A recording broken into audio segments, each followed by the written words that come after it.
Merhabalar, kanalıma hoş geldiniz. Umarım iyisinizdir değerli takipçilerim. Beni merak edenler için de ben de çok iyiyim. Teşekkür ederim. Bugün sizlerle bu harika çantayı çalışacağız. Ben de ilk kez çalıştım. Çalışırken de mutlaka sorulacağını tahmin ettiğim için çekimini yapmaya çalıştım sizlerle. Örnek hasır model diye geçiyor ve ben de ilk kez çalıştım ama çok beğendim. Yani harika duran bir model ve bu kullanacağım ipe de çok yakıştı. Şimdi ipi de göstereceğim size ama önce çantayı inceleyelim.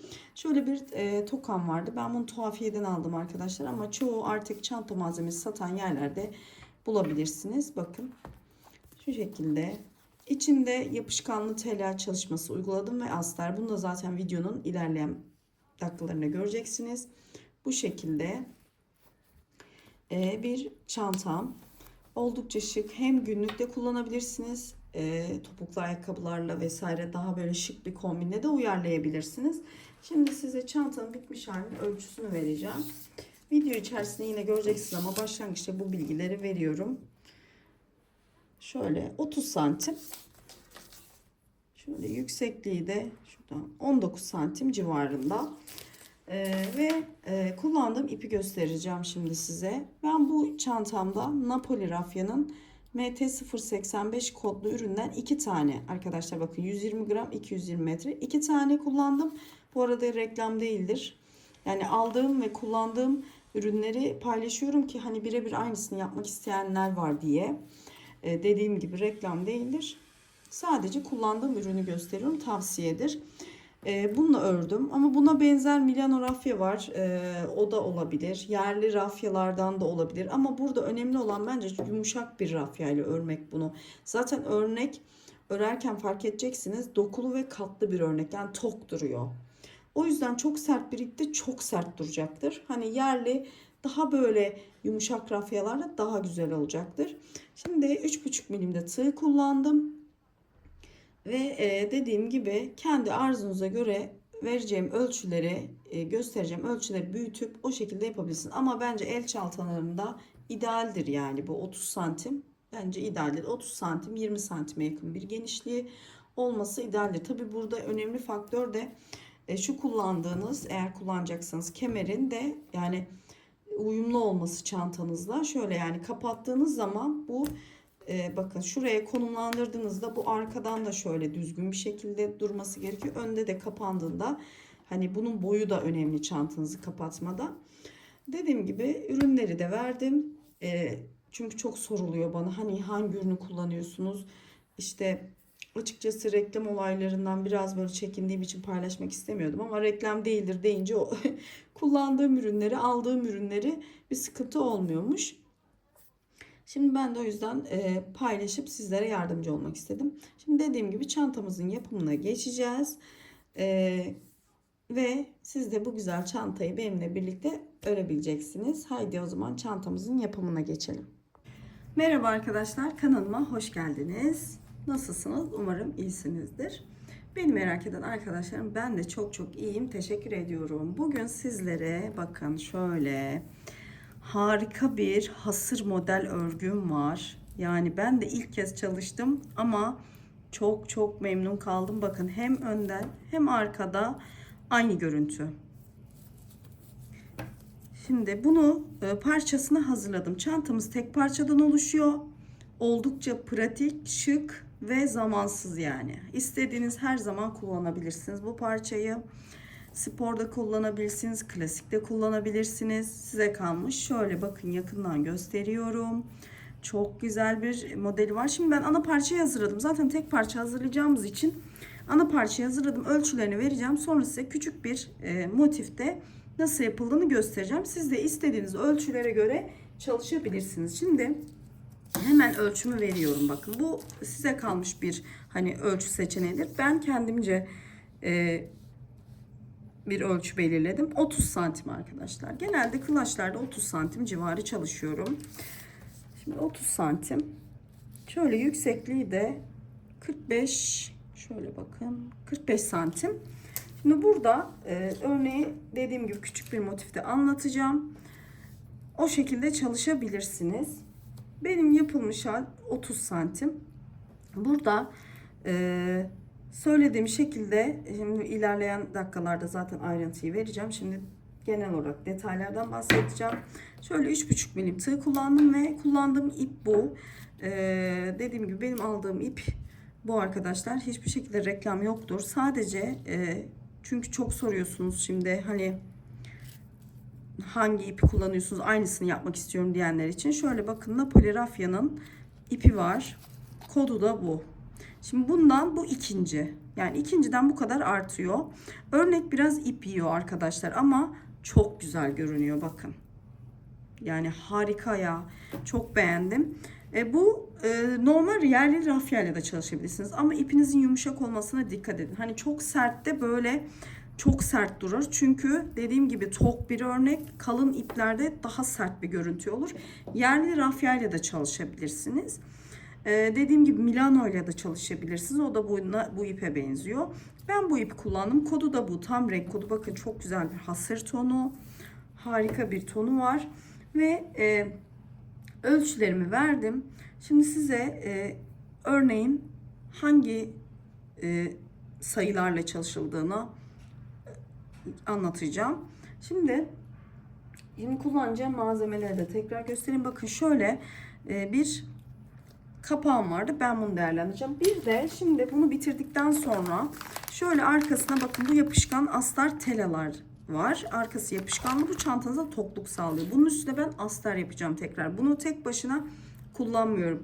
Bunu bana çok sorun oluyor. Çünkü bunun kenarları dikilmediği takdirde kalkıyor arkadaşlar. Tek başına sağlıklı değil. Ama kenarlarını dikerseniz olabilir. Hani kenar dikişi yaparsanız. Hani dikmeden kullanırsanız atıyor. Yani bunun bilgisini vereyim. Şöyle de bir kapağım var. Yani şöyle olacak çantam. Zaten videonun başında göreceksiniz ama ben yine göstereyim. Bakın. Şu şekilde. Ara ara böyle çantalar çalışıyorum. Sipariş üzerine. Ve dediğim gibi bakın şöyle bir kapağım var ama kapağı koyunca çanta olay oluyor.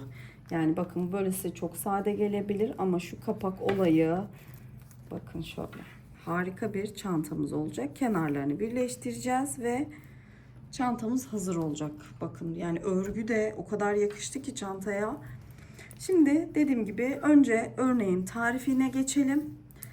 Sonra birleşim kısmına birlikte geçeceğiz. Bunu dediğim gibi parçayı bitirdikten sonra bunu yapıştıracağız. Artık bunun da şu arkasında kağıdı var. Kağıdını çıkarıyoruz ve düzgün bir şekilde örneğimizin ters kısmından, yani içe kalacak kısmından yapıştıracağız. Evet, şimdi çantamızın yapımı için önce şu motif desen yapımını anlatacağım. Ben burada toplamda 55 adet zincir çekip 54 zincir sık iğne yapıp bunun üzerine örneğimi kurdum. Örnek çift kat sayıdan meydana geliyor. Yani 54 adet zincir bizim modelimizin kurulumumuz için geçerli. Bir tane de normal zincir çektikten sonra başlangıcımız için geçerli. Yani modeli kurmak istiyorsanız 2 ve 2'nin katlarından oluşturacaksınız. Artı bir tane de zincir ekleyeceksiniz. Ben burada 54 artı 1 yani 55 tane zincir çektim. Biliyorsunuz bu 30 santime denk geliyor. İpimi de göstermişim. Tekrar göstereyim. Benimki böyle ince yapılı bir ip. Şimdi normal dediğim gibi ben size küçük bir parçada bunu göstereceğim. Nasıl yapıldığını. Şimdi burada bakın şöyle zincirim çekiyorum. Kilit zincirim. Kilit zincirimizi saymıyoruz bu arada. Bunu saymıyorum. Ve 1, 2, 3, 4, 5, 6, 7, 8, 9, 10, 11, 12 ve 12 ve bir tane daha çekiyorum 13. Yani 2'nin katlarından oluşuyor örneğin. 12 tane zincir çektim. Bir tane de ekstradan şimdi dönüş için kullanacağımız zincir. Bakın 13 tane zincir çektim. Bir tane yani bu 13. tığımda hemen şöyle tığımdakine değil onun yanındaki bakın şöyle zincirin içine batıyorum ve sık iğne yapıyorum. İlk sırayı sık iğne ile tamamlayacağız.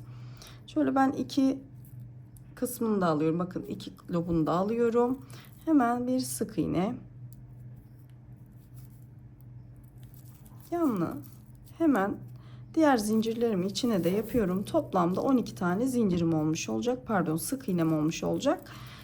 12 tane sık iğnenin ardından örneğimi kurmaya başlayacağım. Burada dediğim gibi ip önemli ama çok küçük numaralı bir tığ seçmeyin. Ya ben 3,5'da kullanıyorum ama ip normal rafyalara göre biraz daha ince.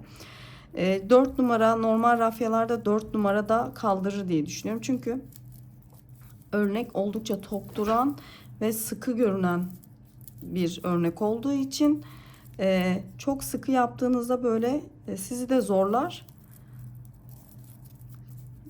Evet, bakın sonuncuya da yapıyorum. Hemen bakın sayacağım şimdi. Hemen bir teyit edeyim. Şöyle bakın, başak modelleri burada 1 2 3 4 5 6 7 8 9 10 11 ve 12. Şimdi bir zincir çekiyorum. Hemen örgümü ters çeviriyorum. Bakın. Ters çevirdikten sonra hemen bakın şu başta gelen boşluğa bakın, tığım burada, hemen dibine bir sık iğne yapıyorum. Şöyle bir sık iğne yaptım. Şimdi tığımı doluyorum. Tığımı doluyorum ve bu sık iğne yaptım. Bakın dibi burası. Burada zincirimizin tek kanadı kaldı. Onun dibine bakın şöyle basıyorum. Bakın tekrar gösteriyorum. Hemen bu zincirin dibine batıyorum. İlmeğimi alıyorum, uzatıyorum ve ikili trabzan halinde önce ikisini, sonra ikisini. Şimdi hemen bakın buradan bir sık iğne atlıyorum. İkincinin içine batıp bir sık iğne yapıyorum. Tığımı tekrar doluyorum. Hemen bu sık iğne yaptığımın dibindeki, bakın burada zaten belirgin zincirin tek kalan kanadına hemen aşağı doğru iniyorum. İpimi hafif uzatıyorum. Önce bakın ikisini, sonra diğer ikisini çekip uzatıyorum. Hemen yine bakın burada bir sık iğne atlıyorum. Hemen yanındaki sık iğneye bir sık iğne yapıyorum. Şimdi bu sık iğneleri dönüşte bu uzatmaları bu yaptığımız sık iğnelerin dibine yapacağız. Bunu unutmayın. Şimdi tekrar tığımı doluyorum. Yine aynı şekilde bakın. Sık iğnenin dibinde kalan, bakın, şöyle uzatıyorum. Önce ikisini, sonra ikisini. Şimdi bir tane buradan sık iğne atlıyorum. Diğerine şöyle hemen bir sık iğne yapıyorum. Şimdi dediğim gibi dönüşte bu sık iğnelerin dibine batarak ilmeğimizi uzatacağız. Tekrar tığımı doluyorum. Yine aynı şekilde alt kısmına bakın. Sık iğne yaptığımız zincirin tek kalan lobunun içine batıyorum. Şöyle ipimi hafif uzatıyorum. Evet, tekrar bakın. Aynı işlemi tekrar ediyoruz. Tekrar bir tane sık iğne atlayıp ikincinin tepesine batıp sık iğne yapıyorum. Yine tığımı doluyorum. Sık iğnenin bakın dibindeki şu tek kalan zincirin lobuna batıp uzatıyorum. Önce ikisine, sonra ikisine. Tekrar bakın bir tane sık iğne atlıyorum. İkincinin içine batıp bir sık iğne. Hemen yine tığımı doluyorum. Hemen yine onun altındaki, bakın şurası. Bu son kısımlarda biraz karıştırma yapabilirsiniz. O yüzden dikkatli yapın. Hemen bakın şimdi uzatıyorum. Önce ikisini, sonra ikisini. Şimdi bakın sonuncu kaldı. Buraya da hemen bir sık iğne yapıyoruz. Bakın tek sondaki sık iğnemiz. Buraya da batıyorum ve sık iğnemi yapıyorum. Bakın. Evet. İlk sıramızı tamamladık. Şimdi bir zincir çekiyorum. Tekrar örneğimi çeviriyorum. Şimdi bu sırada yine aynı işlemi yapacağız. Burada nerelere batacağız? Hemen yine bakın. Şurada yine ilk gelen bakın boşluğa batıp bir sık iğnemi yapıyorum. Tığımı doluyorum. Şimdi burada yaptığımız zincirin, pardon, sık iğnenin dibine batacağız. Yani şuraya. Bunu karıştırmayın. Bakın en son yaptığımız, burada köşeye battığımız sık iğne var ya, bakın onun dibi zaten, boşluğu belli. Onun dibine yine aynı işlemi yapacağız. Tığımı doluyorum. Hemen bu sık iğnenin dibine batıyorum. ilmeğimi uzatıyorum. Tekrar önce ikisini, sonra ikisini. Şimdi burada sık iğneyi nereye yapıyoruz? Bakın şurada uzun kesik çizgilerimiz var, uzattığımız. Onun bakın buradan şuradaki sık iğneyi atlıyoruz. Hemen bakın burada sık iğnemiz var. Hemen bu uzun olan, bakın şöyle, bunun tepesine yapıyoruz. O da bakın burada. Burada bir tane atlıyoruz. Sık iğne yapacağız ya. Bir atlıyoruz. Hemen yanındakine yine sık iğne yapacağız. Bu da bizim şu uzattığımız, arkada uzattığımız uzun ikili trabzanın uzun kısmına geliyor. Bakın buradan karıştırmazsanız. Şimdi tekrar bakın. Tığımı doluyorum. Şimdi arka tarafa döneceğiz. Burada size söylemiştim. Şurada bakın sık iğnelerimiz var ilk başta yaparken. Şimdi bunların diplerine batacağız burada. İlk önce kafanız karışıyor gibi görünecek ama merak etmeyin. Ördükçe basit olduğunu anlayacaksınız. Tığımı doladım. Şimdi bu sık iğnenin dibine batıyorum. Şimdi buradan batıyorum. Bakın arkadan kontrol edin. Bu sık iğnenin tam dibine çıkıyor. Hemen şöyle uzatıyorum ilmeğimi. Yine bir iki seferde çıktım. Şimdi tekrar sık iğne yapıyorum. Hemen bakın bir sık iğne atlıyorum. Bakın şurada. Hemen ikinci bir tane atlayıp ikincinin tepesine bir sık iğne yapıyorum. Burada tepeden bakarsanız daha rahat görebilirsiniz ama önden baktığınızda şu uzun çizgimizin tepesine denk geliyor. Tığımı doluyorum ve geriye batacağız yine. Bakın. Geriye nereye batıyoruz? Yaptığımız sık iğne bakın şurada. Bakın önde yaptığımız sık iğne burası. Bunun dibine batacağız. Tığımı doluyorum. Bakın. Sık iğne burada. Bakın şöyle. İlmeğimi alıyorum. Ve uzatıyorum biraz. Önce ikisini, sonra ikisini. Tekrar sık iğnedeyiz. Bakın şöyle tepeden bir tane atlıyoruz. İkincinin tepesine sık iğnemizi yapıyoruz. Bu da bizim şu uzattığımız trabzanın tepesine geliyor. Bir sık iğne. Hemen yine tığımı doluyorum geriye. Yani bakın şuradaki sık iğnenin tepesine, bakın şurası dibi. Önde yaptığım sık iğnenin dibinden çıkacağız. Bunu alışana kadar kontrol edebilirsiniz. Bakın şurası. Hemen şöyle uzatıyorum biraz. Önce ikisi, sonra ikisi. Tekrar sık iğnedeyiz. Bakın bir, ikinciye hemen şöyle sık iğnemi yapıyorum. Ve tığımı dolayıp geriye. Yani bakın burada zaten sık iğne görünüyor aslında. Ama göremezseniz şöyle ters çevirin. Bakın sık iğneniz burada. Tığımı doluyorum. Hemen bakın şu arkada sık iğnenin dibine batıyorum. Çıkış noktası da hemen bakın sık iğnemizin dibi. Bir önceki sırada yaptığımız sık iğnemizin dibi. Uzatıyorum. Önce ikisi, sonra ikisi. Tekrar sık iğne yapıyoruz bakın. Tepeden bakın bir tane sık iğne atlıyorum. İkincinin tepesine batıyorum. Bir sık iğne. Bu da bizim bir önceki sırada bakın uzattığımız ikili trabzanın üzerine denk geliyor. Yine tığımı doluyorum. Yine tekrar geriye doğru bakın. Alt sıraya iniyoruz. Alt sıradaki sık iğnenin dibine batıyoruz. Teyit etmek için arkaya çeviriyorum. Bakın burada da sık iğnenin hemen dibi. Uzatıyorum ve önce ikisini, sonra ikisini. Şimdi buraya bir sık iğne yapıyoruz. Bakın şurada zaten bir tane ilmeğimiz kalıyor. Bakın bunu göremiyorum. Hemen bir sık iğne ile yine bitiriyoruz sıramızı. Yine bir zincir çekiyoruz. Örneğimiz hep artık bu şekilde ilerliyor. Hep aynı işlemi yapıyoruz. Bakın. Şimdi tekrar göstereceğim. Bakın. Şimdi önde gelen, bakın ilk gelen boşluğa bir sık iğne yapıyoruz.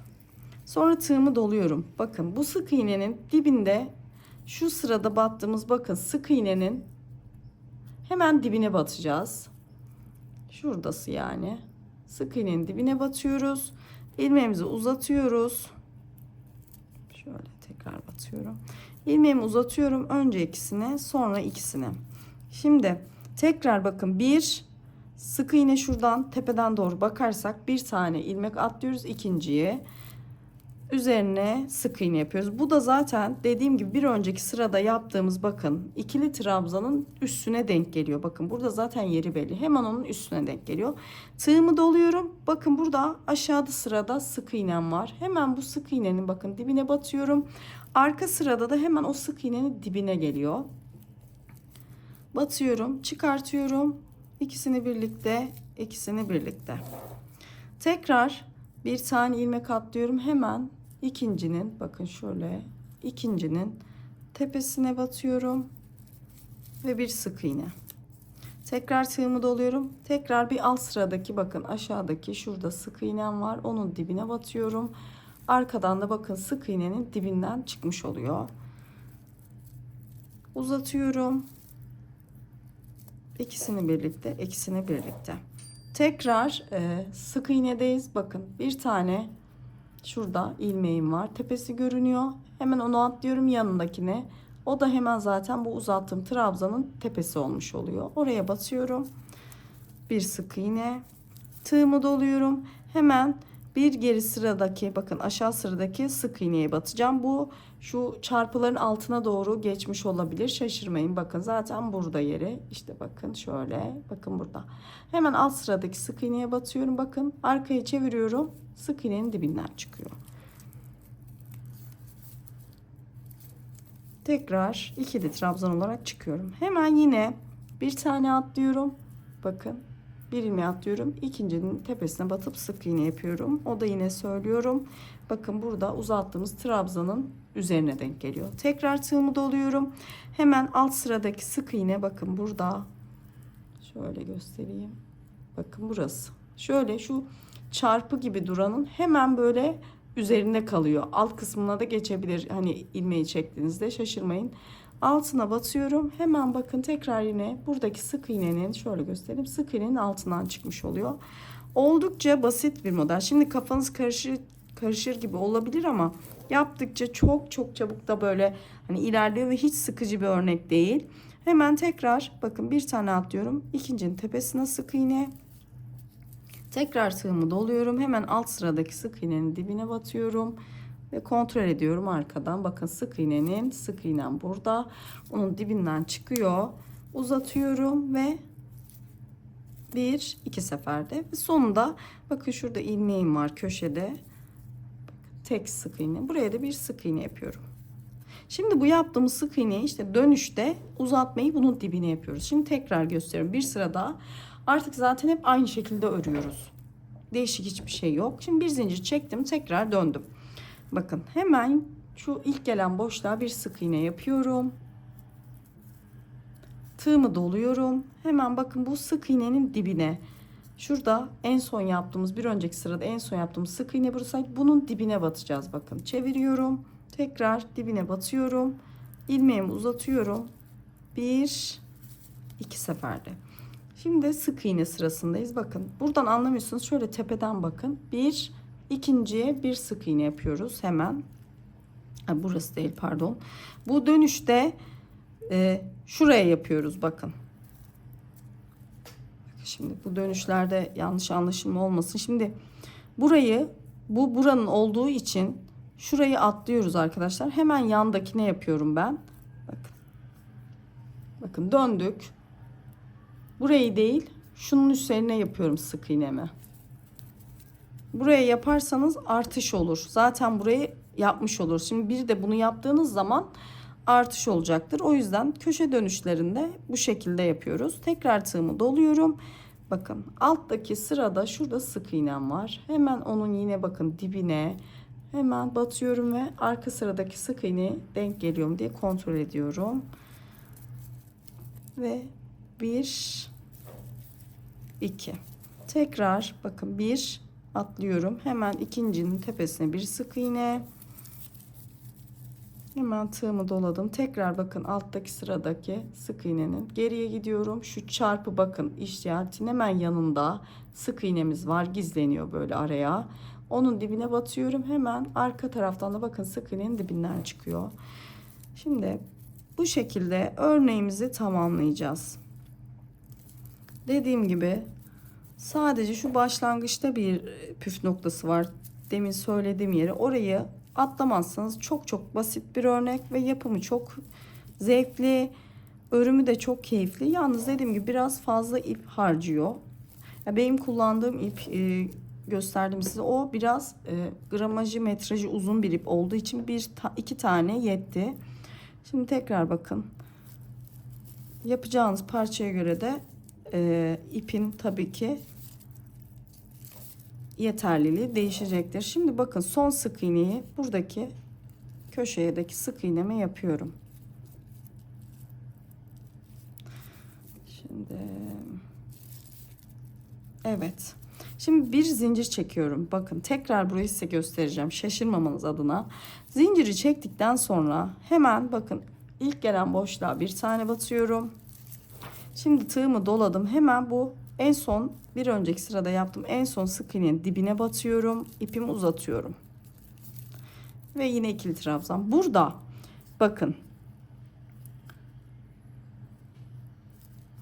Hemen şuradaki bakın burası. Burası artık alttaki bizim bu yaptığımıza eşit geliyor. Hemen şu trabzanın tepesindeki yere şöyle sık iğnemi yapıyorum.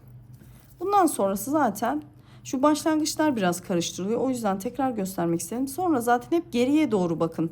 Geriye doğru batıyoruz. Sık iğnenin dibine hep geriden doğru ipimizi çıkartıyoruz. Bakın bu şekilde. Sonra yine sık iğne. Sadece şu başlangıçları karıştırmazsanız oldukça basit. Zaten örünce anlayacaksınız. Bütün sırayı bu şekilde devam ediyorum. Siz de istediğiniz ölçüde bunu hazırlayabilirsiniz. Ben dediğim gibi 30 santimlik bir çanta benim için yeterli. O yüzden genelde de bu el tipi clutch çantaları 30 santim yapıyorum. Çok büyüğü de bana göre aşırı büyük oluyor. Şimdi tekrar şöyle geriye doğru gidiyorum. Bu işlemi hep geriye doğru yapıyoruz farkındaysanız. Ve son sık iğnemi yapıyorum. Şimdi bunu detaylıca gösteriyorum. Bazen arkadaşlar video çok uzun oldu diyor. Ama dediğim gibi anlamayan arkadaşlarım oluyor. Şimdi bir yerde de soru işareti kalsın istemiyorum. O yüzden olabildiğince detaylı göstermeye çalışıyorum. Çünkü bu modeli arayan çok insan var. Ve çok insan olduğu için şöyle ayrıntılı bir şekilde göstermek istiyorum. Bakın bunu yaptıktan sonra hemen bakın şurada bunu bakın şuraya yapmayın. Burada hani aşağıda kalıyor olabiliyor. Bunu fark etmiyorsunuz. Hemen bakın sık iğne zaten şunun tepesindeki yere denk geliyor. Bakın bu şekilde. Şimdi gördüğünüz gibi bütün parçayı aynı şekilde ördüm. Ve böyle harika bir görüntüye sahip oluyor. Siz de istediğiniz parça uzunluğunda bunu yapabilirsiniz. Ben çanta çalışmasında kullanacağım için belirlediğim ölçüde yaptım. Siz de 2'nin katları artı bir şeklinde zincir çekerek mesela dediğim gibi ben burada 55 tane zincir çektim. 54 sık iğne ile 30 santim. Tabii herkesin ipinin kalınlığına göre de bu değişir.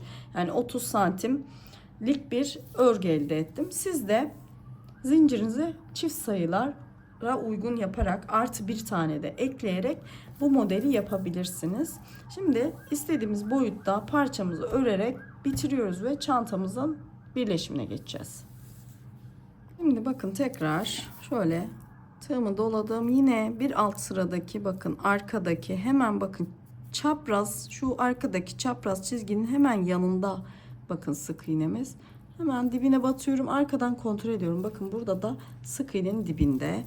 Hemen ilmeğimi alıp uzatıyorum. 1 2. Hemen bakın şöyle şurada ikili trabzanın tepesindeki noktaya bir sık iğne, tığımı doluyorum. Hemen geriye bakın şu çaprazın hemen yanında sık iğnem var. Onun dibine batıyorum. Arkadan da bakıyorum. Şimdi devam ediyorum. Tığımı doluyorum. Hemen geriye bakın şu çaprazın hemen yanında sık iğnem. Bakın şurada dibine batıyorum. Uzatıyorum. Hemen bakın Hemen şurada bakın çaprazın tepesindeki noktaya sık iğnemi yapıyorum. Bu arada zaten bir tane sık iğne atlamış oluyoruz. Tekrar tığımı doluyorum. Altta sıradaki sık iğne. Bakın burada hemen şu çaprazın, bir gerideki çaprazın yanında. Açıyorum. 2 seferde çıkıyorum. Hemen bakın şu çaprazın üzerindeki noktaya sık iğne. Tekrar tığımı doluyorum. Hemen alt sıradaki bakın sık iğnenin dibine batıyorum. Hemen yine bir ikili trabzan. Hemen yanındakine de bir sık iğne. Şöyle. Bakın. Örneğimiz bu şekilde ilerliyor. Ben şöyle büyük bir parça çalıştım. İstediğiniz boyutlarda bunu çalışıp istediğiniz çantalara uygulayabilirsiniz. Dediğim gibi 2 ve 2'nin katlarından oluşuyor. Artı bir zincir. Yani burada yaptığımız gibi 12 tane zincir çektim. Artı bir tane daha zincir ekledim. 13 zincir. 13 zincir çekip 12 tane sık iğne yapıp onun üzerine örnek kuruyoruz. İstediğiniz boyutlarda bu örneği çalışabilirsiniz. Umarım sizler için faydalı bir video olmuştur. Çok aranan bir modeldi bu. YouTube'da da çok sorulan bir modeldi. Ben de bir çanta yaparken sizinle kısa bir bölümünü paylaşmak istedim. Umarım beğenmişsinizdir. Faydalı olmuştur. İzlediğiniz için çok teşekkür ederim. Hoşça kalın. Şimdi bakın en sonda bütün parçanızı ördünüz ve son ördüğünüz sırada örgünüzün düz kısmına gelecek şekilde bırakın. Mesela şöyle bakın burası düz. Buradan anlayabiliyorsunuz. Sık iğnelerin düzü burası. Bakın tersi burası. Şimdi buradan devam ediyoruz. Bakın bütün etrafını ördüğünüz parçanın etrafını ilmek kaydırma yapacağız. Bunu da nasıl yapacağız? Bakın burada kenarlarda şöyle ipi alıyorum. Hemen şöyle bakın köşeden alıyorum ve bakın şöyle alıyorum ve tığımdaki ilmekten ilmeğe geçiriyorum. Hemen bakın şu aradaki boşluğa alıyorum ve tığımdaki ilmekten geçiriyorum. Hemen diğer yandaki boşluğa alıyorum, ilmeğimi geçiriyorum. Bunda sık iğne yapmıyorum. Sadece ilmek kaydırma yapıyorum. Bakın alıyorum, geçiriyorum. Bu şekilde devam ediyorum. Tüm ördüğüm parçanın kenarına bu şekilde ilmek kaydırma uyguladım. Şimdi burada da yine bakın şöyle kenarlardan bakın böyle ilmek kaydırma yapıyorum. Bütün parçanızın kenarlarını bu şekilde ilmek kaydırma yaparak büyük parçamızı bitiriyoruz. Zaten tek parçadan oluşuyor çantamız. Kenarları daha düzgün görünüyor. Dediğim gibi şimdi bütün kenarlarını şimdi bu şekilde ilmek kaydırma yaparak dönüyoruz. Döndükten sonra zaten parçamız hazır olacak ve diğer işlemlere geçeceğiz. Şimdi bakın. Oldukça basit bir yöntem. Zaten ben çoğu çantamda da kullanıyorum bunu. Bakın şimdi. Şimdi bu tarafa dönüyorum. Bakın. Şöyle kenarlara döne döne kenarlara ilmek kaydırmayla şeklini düzgünleştiriyorum. Bakın. Böyle. Başka hiçbir yapacak işlemimiz yok. Bakın kenara geldim tekrar. Şimdi burada da başlangıç noktamdayım. Şöyle her bir sık iğnenin tepesine batıyorum ve ilmeğimi kaydırıyorum. Bakın. Bu şekilde bütün örgü parçanızın etrafını ilmek kaydırıyorsunuz. Başlangıç noktasına da ipinizi kesip saklayıp yürütüp parçamızı bitirmiş oluyoruz. Evet bakın içine yapışkanlı telamı yapıştırdım. Üstüne de astar çalıştım. Ve şöyle yerini belirledim. Şu tokayı bakın kenarlarını dikmeden şöyle dikebilirsiniz. Ben böyle perçin yardımıyla zımba tuluma pres makinem var. Onunla bastım. Şuraya da bakın kapak kısmına gelen yeri iç tarafta dikmeden şöyle yerini belirledim. Ve bakın bunları bu kısımda hallettim. Şimdi bakın bu kapatınca bu şekilde oluyor. Şimdi yan kısımlarını dikeceğiz. Burada da bakın şöyle yine ipimize aynı yaptığımız yani ördüğümüz ipten alıyoruz. Bakın ördüğümüz ipten alıyoruz ve çantamızın şöyle kenarlarını dikeceğiz. Bunu da nasıl yapıyoruz? Şöyle bakın ipimi şuradan aldım. belli olmayacak şekilde ne kadar muntazam dikersek o kadar güzel olur. Bakın. Hemen direkt buradan almıyorum. Yukarı doğru şimdi çıkacağım. Bağlantı noktası oraya denk gelmesin diye. Şöyle. Burada aslında sizin el yordamınız çok önemli. Nasıl muntazam duracaksa o şekilde dikeceksiniz. Şimdi bakın. Şöyle kenarlarından dikeceğim. Dediğim gibi tamamen sizin el yordamınızla alakalı, şöyle belli olmayacak şekilde kenarlarını dikiyoruz. Evet, şimdi dediğim gibi buradan başlıyoruz. Aşağıya kadar şöyle dikişleriniz belli olmayacak şekilde bir buradan bir de alt kısmından bakın şöyle birleştiriyoruz çantamızı. Bakın. Şimdi ben burada dikerken biraz zorlanıyorum çünkü hem videoyu çektiğim için. Dediğim gibi şöyle güzelce belli olmayacak şekilde bakın şöyle göstereyim. Kenarlarını dikeceğiz. Bir de diğer kenarını dikeceğiz. Zaten çantamız bitmiş olacak. Evet, çantamın yapımı bitti. Bakın şöyle kenar yerlerinde birleştirdim. Bakın şu şekilde düzgün, ne kadar düzgün yapabileceksem o şekilde düzenledim. Ve şöyle bakın. Kenarları, şu kapak kısmını zaten takmıştık. Şöyle kapatıyoruz. Şimdi ölçü vereceğim. Çantanın hani bitmiş hali ne kadar diye. Videonun başında da göreceksiniz ama ben yine burada vereyim. 30 santim zaten arkadaşlar çantamız. Yaparken zaten parçanın boyunu size vermiştim. Şöyle yani katlanır vaziyette duruşu da 19 santim, şöyle diyeyim, 19 santim civarında. Şöyle bakın arkasına göstereyim. Umarım siz de beğenerek, severek örersiniz. Videomu beğenip kanalıma abone olursanız çok mutlu olurum. Hepsi ücretsiz. Bana yapabileceğiniz en büyük destek bunlar. Ve bir de hype puanımız var. Onu da buraya yazabilirsem yazacağım. O da ücretsiz. O da ne işe yarıyor? Hani bilmeyenler için söyleyeyim.